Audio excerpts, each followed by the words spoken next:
All right, second half coming up here.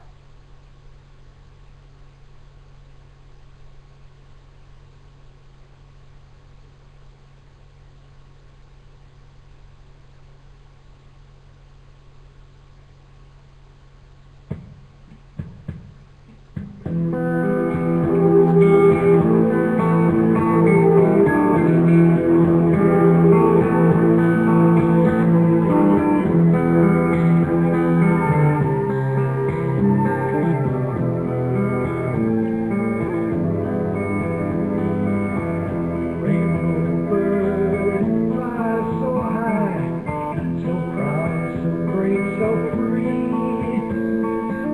Your feathers are fire like the sky, and your spirit is one with me. Your wings span the mighty ocean, your eyes see everything.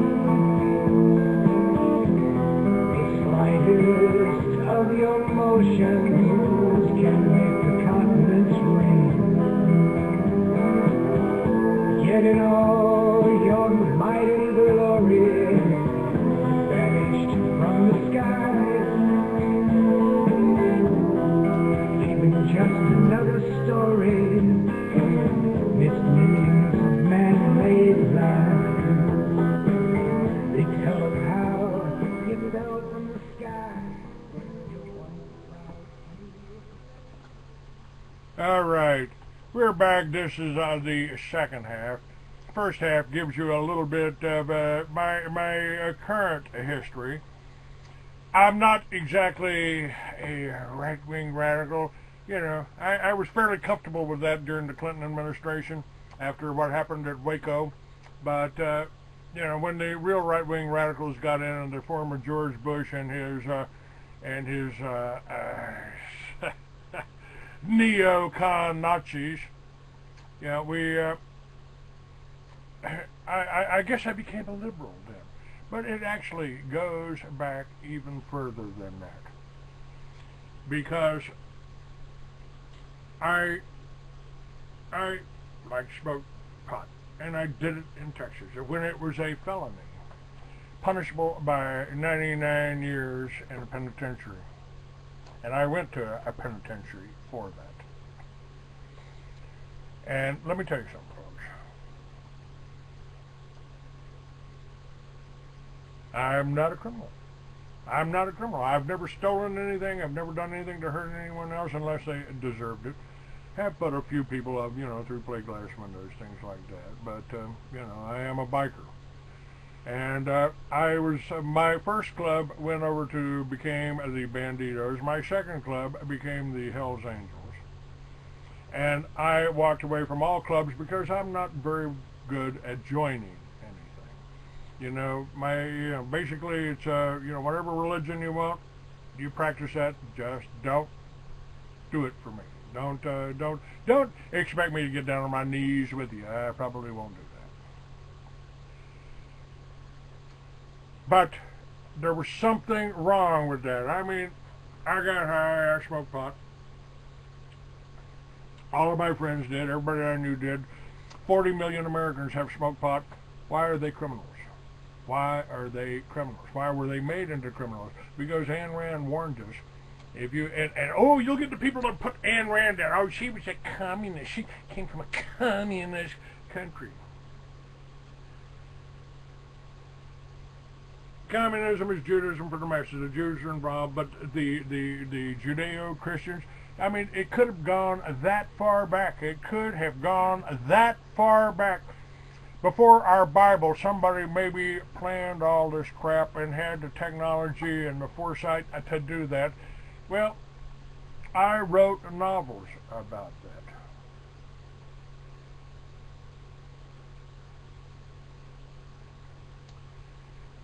I've wrote novels about that 40 years ago.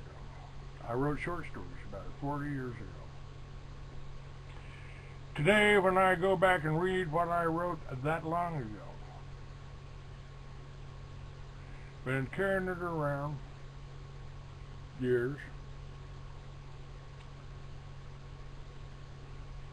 to get it back up on the computer where I could edit it and change it and update it. And I haven't found too much to change, because my idea of liberty is echoed in the Free American. It's echoed by presidential candidates that I've spoken with, met with, hung out with, and who subscribed to me for years.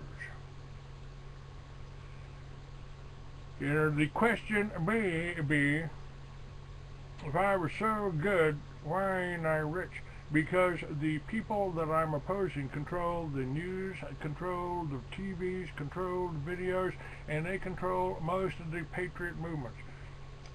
Bo Gratz did a great job informing people, raising people up to get them to join and get on his list at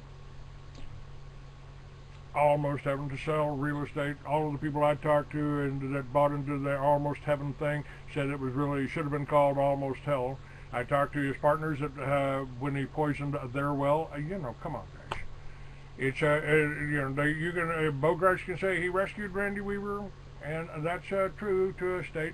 But you can also say that he arrested Randy Weaver for the FBI, brought Randy Weaver out because the militia of Montana, my friend John Trockman, had the FBI surrounded, and they were getting a little hostile after they shot Vicky.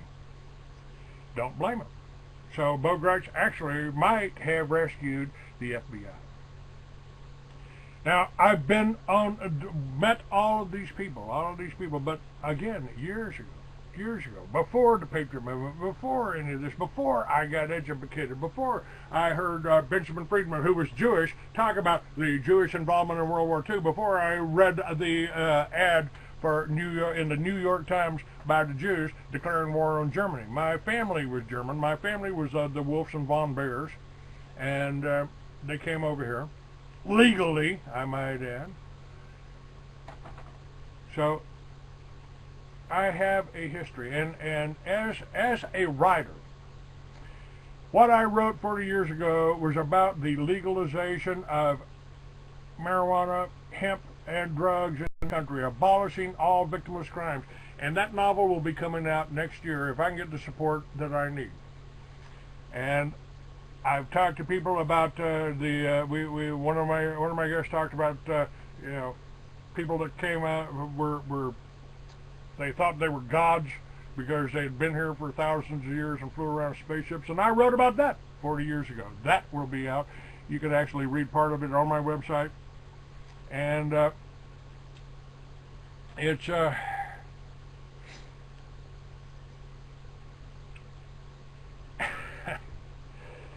it's we've got the whole strategy behind this new world order is divide and conquer, and all people have to realize. And if you honor all my rights as an individual, let me do whatever I want as long as I don't hurt anyone else. Just like Ron Paul just told you. Ron Paul just told you that. Now, I told you I started the militia. Yes, I did, because I believed that the militia is all people. I don't believe we need foreign troops in here to control the American people, and that's what came out in my video, True Face of FEMA. John Brinkerhoff, over 10 years ago, when they rolled Homeland Security into, or FEMA into Homeland Security, and put the Jews in charge of Homeland Security. The Jews started communism. Jews backed communism. The Jews were the ones that ran the concentration camp that murdered 60 million white Russians. I think they're about to do that to us. I believe that. And they've, with this latest bill on the defense bill, national defense bill, they have set the stage to be able to come in and arrest people like me without a trial. Now, just as short as 3 years ago, after being listed in the FBI's Guide to Right-Wing Extremists, I walked into the FBI office. I dropped a bundle of magazines down on the desk with Border Patrol agent Nacho Ramos on the cover. My magazine was still being distributed nationally. I dropped it on their counter. And I said, I just wanted to come in and introduce myself. Here's a copy of these magazines with the history of the Rothschild and about the story about Dov Zakheim, you know, who stole $2.6 trillion from the Pentagon. which couldn't be accounted for on his watch, and built those remote control planes that flew into the World Trade Center. And I walked out of the FBI office. So I have committed no crimes. I'm not a criminal. They don't want me, but they helped the SPLC, Southern Poverty Law Center, Morris Dees, demonize me. These people have shot people that wanted to help me after they tapped my phone calls. They tried to kill me. This is what we're up against because we are really in a war. We are really in a war.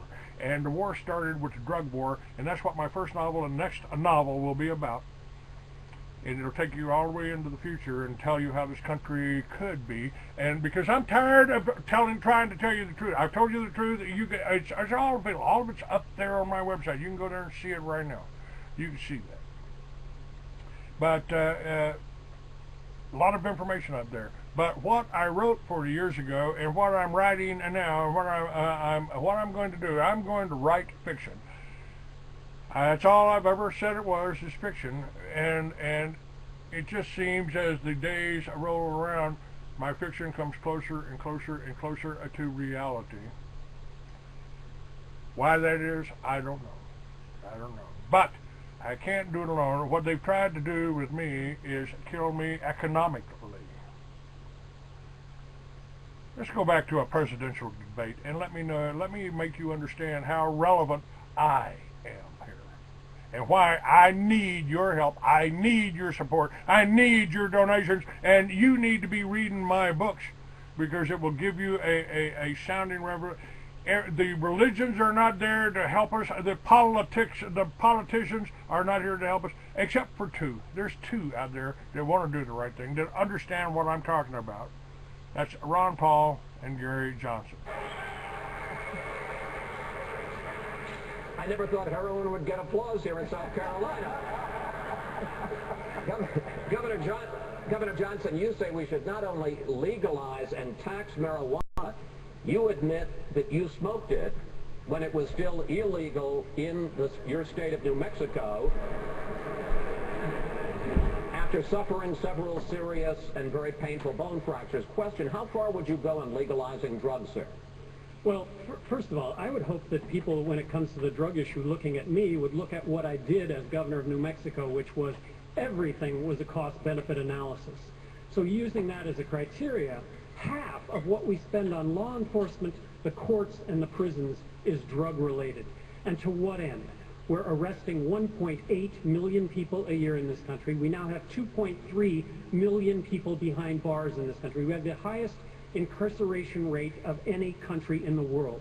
I would ask people to look at this issue, see if they don't come to the same conclusion that I did, and that is that 90% of the drug problem is prohibition-related, not use-related. That's not to discount the problems with use and abuse, but that ought to be the focus.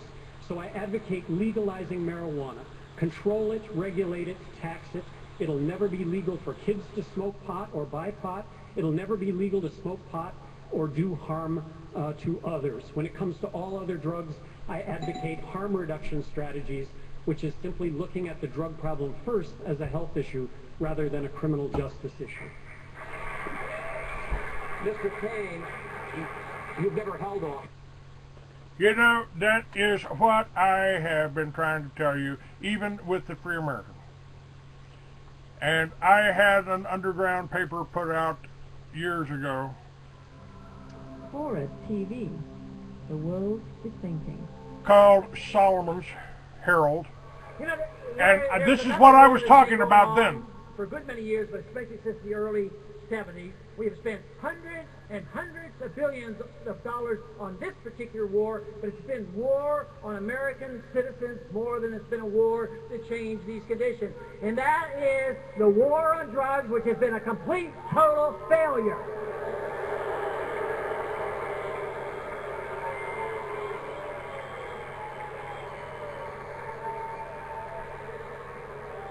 The war on drugs has led us to a condition where the states pass laws that say that if you happen to be ill, you are sick, you're getting chemotherapy, you have AIDS, and you get benefit by smoking marijuana, and the law permits you to do it, which should be permissible in a republic. No, the federal government actually arrests sick people in the name of compassionate conservatism and putting people in prison.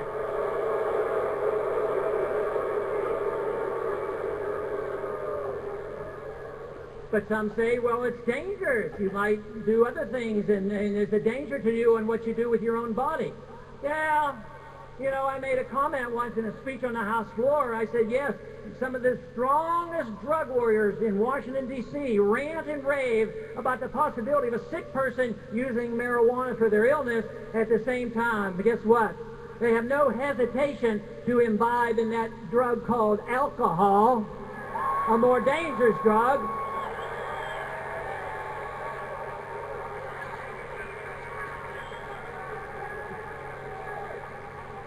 But the drug war has caused us to do so many foolish things. Not only it's a violation of freedom of choice and taking your own risks, it violates the concept of states' rights and state legislation, but it also has done something rather weird in many ways. This whole idea, and it's only recent, it's in the lifetime of many of us here.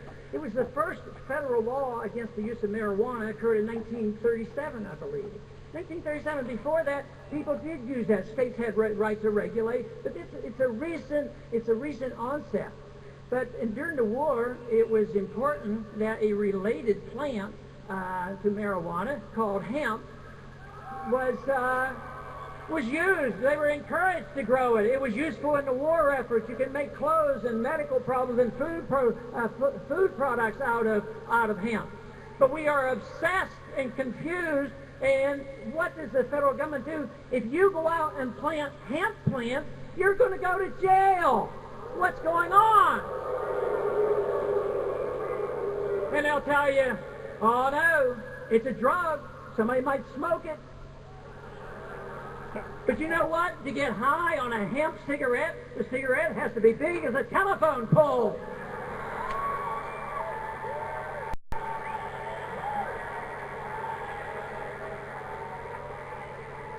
This is a very, very serious issue. And the last thing I ever want to leave anybody with is that I think drugs are safe. I think drugs are very dangerous.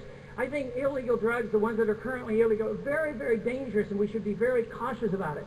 But I also, as a physician, recognize of the great danger of prescription drugs.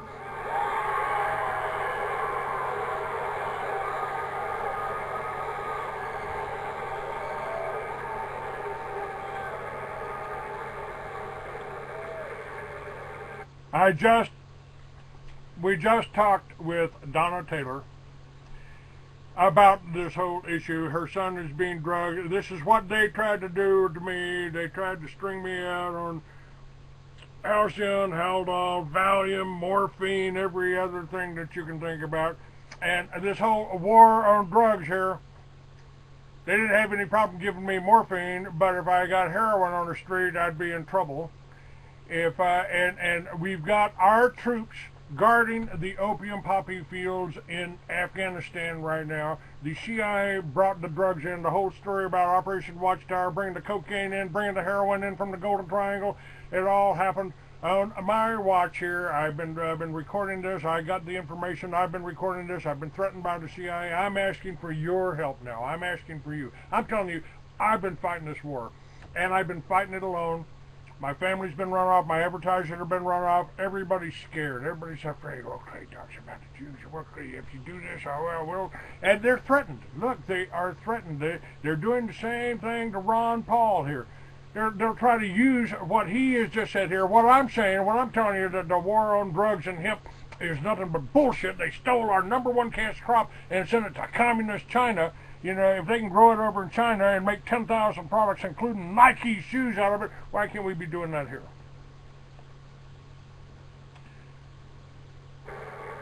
What about the government mandating mental health testing for all our school kids? And when they run these pilot programs, they find that 10% of our students really need help with these psychotropic drugs. That's the kind of drug regulation that we need. We need to stop that.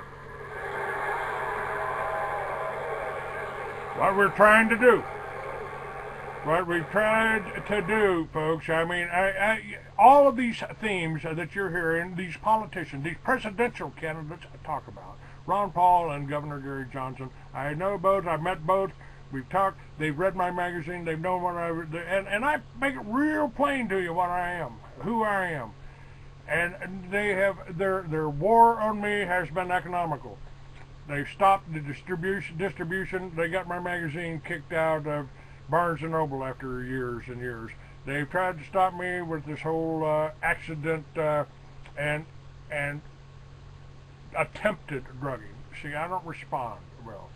Matter of fact, my comment when I walked out of the hospital, no, I'm not taking any of your drugs anymore.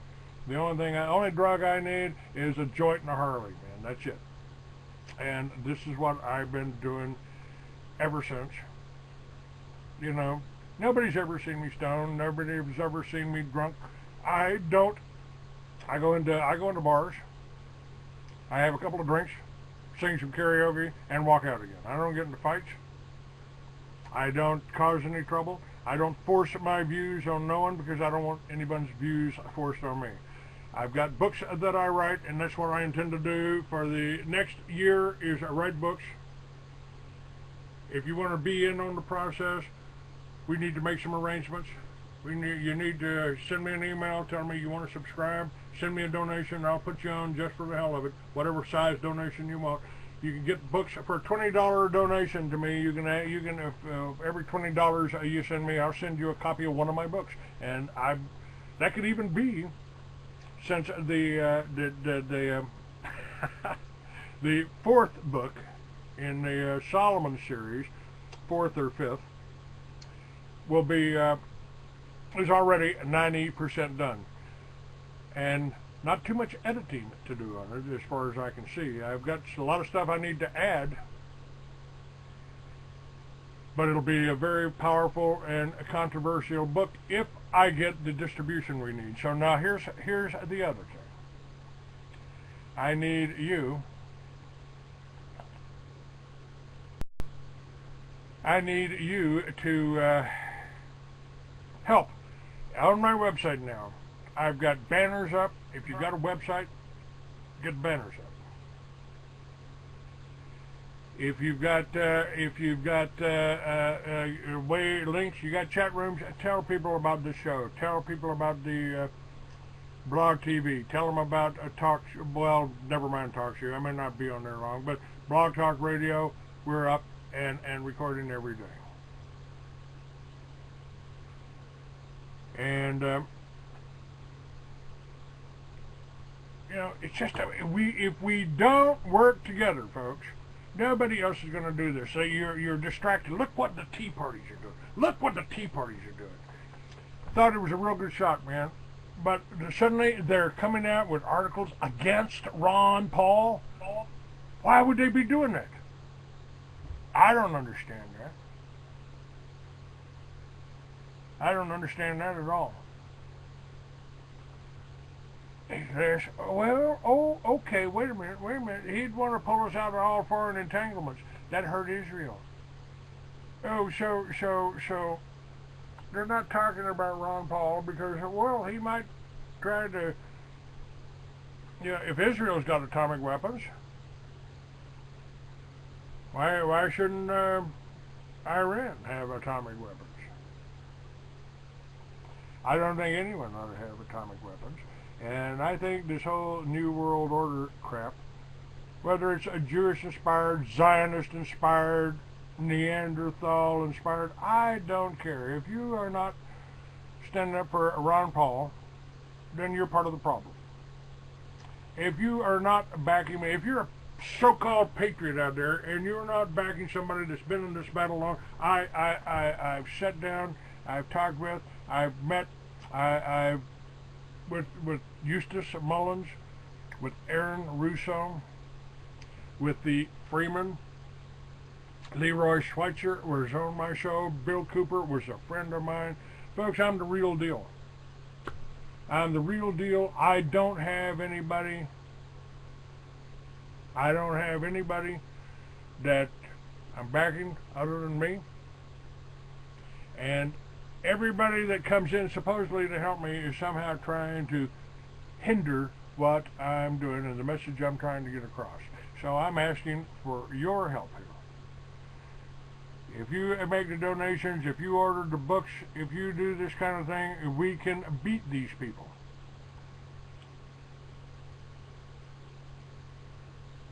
We can beat these people. They're on there right now. Oh, well, come on to the Rabbi Tad Show. Look, folks, you know, they want to distract from the message. The message is that if you back someone like me, if you start subscribing to my novels as well, because the website's better than the Free American Magazine ever was. The articles are up there. I put them up there. If there's an important one, it's you know, it's what I do. It's the way I communicate. That's why the Jewish-controlled site blockers block my site, try to tell you it's a porno site, in every library. We are in a war, and the Jews are on somebody else's side. Most of them. Not everyone. Not everyone. I don't put everybody into one basket. You got a right to be whatever color you are. I don't think you got any control over that. Karma, maybe. You got a right to worship any way you please. I will worship in my own way as I want.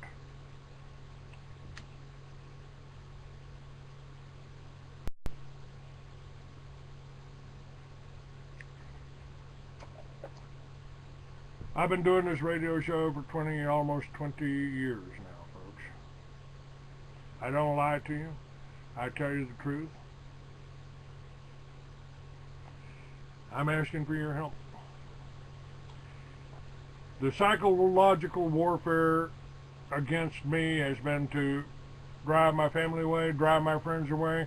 And when my book, Mystery Babylon, came out here in Tucson, suddenly I wasn't welcome in any more biker bars. Why? Not starting any fights, not causing any problems. I do ride a Harley with a couple of little black and white chihuahuas who happen to like to ride as much as I do. And if you don't like that, tough shit. Which is exactly what I told the CIA operatives, or FBI operatives, or ADL operatives who came to visit me in the hospital. They didn't like me publishing their motorcycle magazine because it was still running. And that was my reply to them. Tough shit. I will keep on doing this, and I'm going to keep doing the show and trying to organize you and make you aware, and so you can start organizing in your neighborhoods and preparing for the worst. An eventuality, a tornado, whatever you prepare for. You need to work with your neighbors. You need to work with people, and I'm trying to offer you that. I'm not real good at following people, but I've done the study. I've done this for a long time here. I've got a hell of a list of people. I can find you the solar, or I can find you the farms. I may be able to even find you the ranches. We're trying to organize up, but I can't do it alone. I'm only one man. I'm only one man, so I need your help. I need your backing. I'd like to be able to go out and hire all the people I need, the professionals I need. And if you tried to hire me, that'd cost you a lot of money, bud. I've got a lot of experience in running businesses and putting businesses together. It costs a lot of money, but we could do this together. I've got the connections. I've got the phone numbers. I've got the sites. You can be a part of it, or you can be part of the problem. I am Clay Douglas.